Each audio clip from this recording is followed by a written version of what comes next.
ದರ್ಶನ್ ಆಸ್ಪತ್ರೆಗೆ ಈಗಾಗಲೇ ದಾಖಲಾಗಿದ್ದಾರೆ. ಆದರೆ ಆಪರೇಷನ್ ಮಾತ್ರ ಮಾಡಿಸ್ಕೊಂಡಿಲ್ಲ. ಕಿಲ್ಲಿಂಗ್ ಸ್ಟಾರ್ ದಾಸ ನೌಟಂಕಿ ಆಟಗಳನ್ನ ಆಡ್ತಾ ಇದ್ದಾನೆ. ಒಂದು ತಿಂಗಳು ಕಳೆಯಿತು, 6 ವಾರಗಳ ಕಾಲ ಮಧ್ಯಂತರ ಬೇಲ್ ಮೇಲೆ ಹೊರಗೆ ಬಂದಿದ್ದು. ಈ ಬೇಲನ್ನ ಕೇಳುವಂತ ಸಂದರ್ಭದಲ್ಲಿ ಸರ್ಜರಿ ಬೇಕೇ ಬೇಕು, ಸರ್ಜರಿ ಆಗಲೇಬೇಕು, ಇಮ್ಮಿಡಿಯೇಟ್ ಆಗಿ ಸರ್ಜರಿ ಆಗಬೇಕು ಅಂತ ಹೇಳಿದ್ರು. ಆದರೆ ಆಸ್ಪತ್ರೆಯಲ್ಲಿ ಹೋದ ತಕ್ಷಣದಿಂದ ಸರ್ಜರಿ ಬೇಡ. 5 ವಾರಗಳಿಂದ BGS ಆಸ್ಪತ್ರೆಯಲ್ಲಿದ್ದಾರೆ ಕಿಲ್ಲಿಂಗ್ ಸ್ಟಾರ್. ಸರ್ಜರಿಯನ್ನ ಮಾಡಿಸ್ಕೊಂಡಿಲ್ಲ, ನಾಟಕ ಆಡ್ತಾ ಇದ್ದಾರಾ ಅನ್ನುವಂತ ಪ್ರಶ್ನೆ ಕಾಡ್ತಾ ಇದೆ. ಶಸ್ತ್ರಚಿಕಿತ್ಸೆಯನ್ನ ಮಾಡದೇ ಇದ್ರೆ ಲಕ್ವ ಹೊಡೆದು ಬಿಡುತ್ತೆ, ಒಂದ್ ಸೈಡ್ ಹೋಗ್ಬಿಡುತ್ತೆ. ಮುಂದಿನ ದಿನಗಳಲ್ಲಿ ಬಹಳ ಕಷ್ಟ, ನಡೆಯೋದು ಕಷ್ಟ ಅನ್ನುವಂಥದ್ದನ್ನ ಮುಂದಿಟ್ಕೊಂಡು ಅನ್ನುವಂಥ ಮಾತನ್ನ ಕೋರ್ಟ್ ಮುಂದೆ ಹೇಳಿ ಆ ನಂತರ ಮಧ್ಯಂತರ ಜಾಮೀನನ್ನ ಪಡೆದು ಇದೇ ಅಂಶವನ್ನ ಹೈಕೋರ್ಟ್ ನಲ್ಲಿ ಉಲ್ಲೇಖ ಮಾಡಿದ್ರು. ಆದ್ರೆ ಈಗ ಯಾವುದೇ ಆಪರೇಷನ್ ಆಗಿಲ್ಲ. BGS ಆಸ್ಪತ್ರೆಯಲ್ಲಿ ನೌಟಂಕಿ ಮಾಡ್ತಾ ಕಾಲಹರಣ ಮಾಡ್ತಾ ಇದ್ದಾರೆ ದರ್ಶನ್. 5 ವಾರದ ಆಯ್ತು, 5 ವಾರದಿಂದಲೂ ಕೂಡ ಆಪರೇಷನ್ ಇಲ್ಲ. ಈಗ ತೊಂದರೆ ಆಗಲ್ವಾ? ಹಾಗಾದ್ರೆ 5 ವಾರ ಆರಾಮಾಗಿದ್ದಾರೆ, ಹಾಗಾದ್ರೆ 5 ವಾರದಿಂದ ತೊಂದರೆ ಆಗಿಲ್ಲ ಅನ್ನೋದಾದ್ರೆ,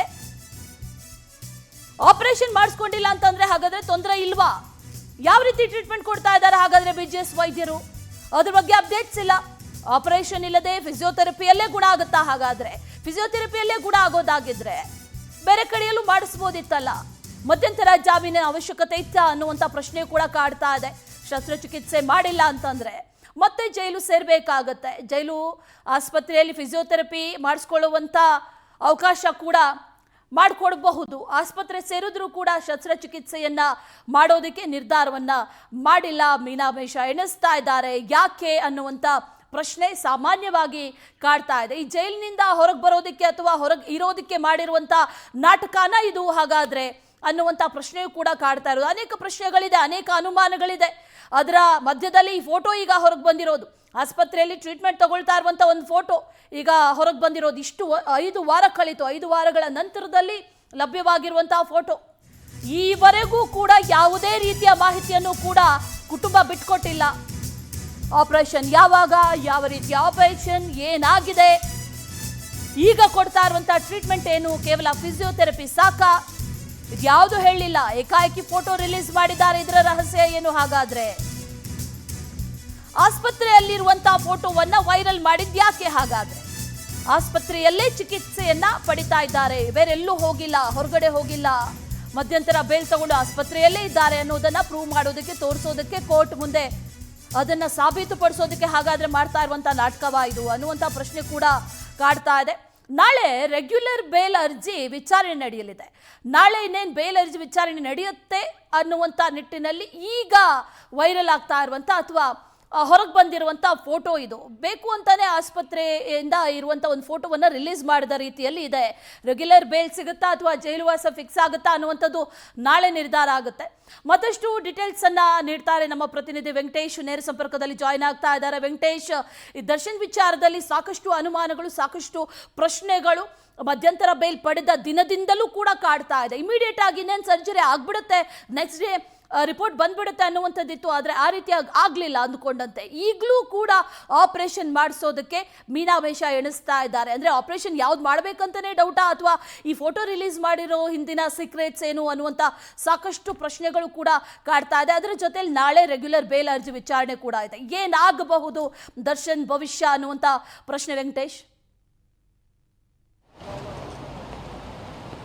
ಅಶ್ವಿನಿ, 6 ವಾರಗಳ ಮಧ್ಯಂತರ ಜಾಮೀನು ಅವಧಿ ಏನಿದೆ ಅದು ಇನ್ನೊಂದು ವಾರ ಮಾತ್ರ ಉಳಿದಿರುತ್ತೆ. ಆ ಹಿನ್ನೆಲೆಯಲ್ಲಿ ನಟ ದರ್ಶನ್ ಅವರಿಗೆ ಈಗ ಆಸ್ಪತ್ರೆಯಲ್ಲಿ ಯಾವ ರೀತಿಯಾದಂಥ ಚಿಕಿತ್ಸೆ ಮುಂದುವರಿತಾ ಇದೆ ಅನ್ನೋದ್ರ ಬಗ್ಗೆ ಕೂಡ ಸಾಕಷ್ಟು ಕುತೂಹಲ ಇತ್ತು. ಕಳೆದ ಕೆಲವು ದಿನಗಳ ಹಿಂದೆ ಕೂಡ ನ್ಯಾಯಾಲಯಕ್ಕೆ ಅವರು ಒಂದು ವರದಿಯನ್ನು ಸಲ್ಲಿಸಿದ್ರು. ಅದಾದ ಬಳಿಕ ರೆಗ್ಯುಲರ್ ಬೇಲ್ ಅರ್ಜಿ ಕೂಡ ಬಂದಿತ್ತು. ಆ ಸಂದರ್ಭದಲ್ಲಿ ಕೂಡ ಅವರು SPP ಪ್ರಸನ್ನ ಅವರು ಕುಮಾರ್ ಅವರು ಕೂಡ ಒಂದು ಟ್ರೀಟ್ಮೆಂಟನ್ನು ಕೊಟ್ಟಿದ್ದಾರೆ. ಅದರ ಕಾಪಿಯನ್ನು ಕೂಡ ಕೇಳಿದ್ರು. ಅದನ್ನು ಕೂಡ ಒದಗಿಸಬೇಕು ಅಂತ ಹೇಳಿ ಜಡ್ಜ್ ಕೂಡ ಆದೇಶವನ್ನು ಕೊಟ್ಟಿದ್ರು. ಅದಾದ ಬಳಿಕ ಈಗ ಒಂದು ಫೋಟೋ ಕೂಡ ವೈರಲ್ ಆಗಿರುವಂಥದ್ದು.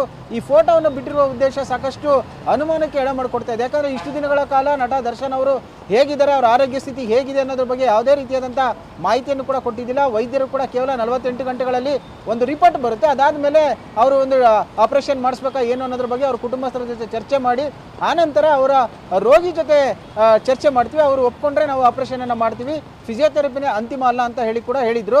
ನಿನ್ನೆ ಒಂದು ರಾತ್ರಿ ಒಂದು BGS ಆಸ್ಪತ್ರೆಯಿಂದ ಒಂದು ಫೋಟೋ ಕೂಡ ಬಂದಿರುವಂಥದ್ದು. ನಟ ದರ್ಶನ್ ಅವರು ಬೆಡ್ ಮೇಲೆ ಮಲಗಿರುವಂಥದ್ದು.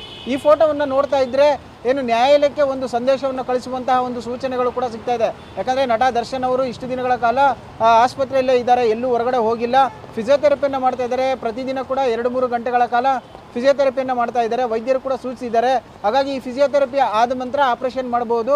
6 ವಾರಗಳ ಕಾಲ ಮಧ್ಯಂತರ ಜಾಮೀನು ಅವಧಿ ಏನಿದೆ ಅದು ಮುಕ್ತಾಯವಾದ ಮೇಲೆ ಈಗ ಸದ್ಯಕ್ಕೆ ಆಪರೇಷನ್ನ ಅವಶ್ಯಕತೆ ಇದೆ ಅಂತ ಹೇಳಿ ವೈದ್ಯರು ಸೂಚಿಸಿದ್ದಾರೆ. ಹಾಗಾಗಿ ಆಪರೇಷನ್ ಮಾಡಿಸ್ಬೇಕು ಅಂತ ಹೇಳಿ ಮತ್ತೆ ಒಂದು 6 ವಾರಗಳ ಕಾಲ ಅಥವಾ ಒಂದು 10-12 ವಾರಗಳ ಕಾಲ ಒಂದು ಜಾಮೀನು ಅವಧಿಯನ್ನು ವಿಸ್ತರಣೆ ಮಾಡಿಕೊಳ್ಳುವಂತಹ ಒಂದು ಅವಕಾಶವನ್ನು ಕಲ್ಪಿಸಿಕೊಳ್ಳಬಹುದು.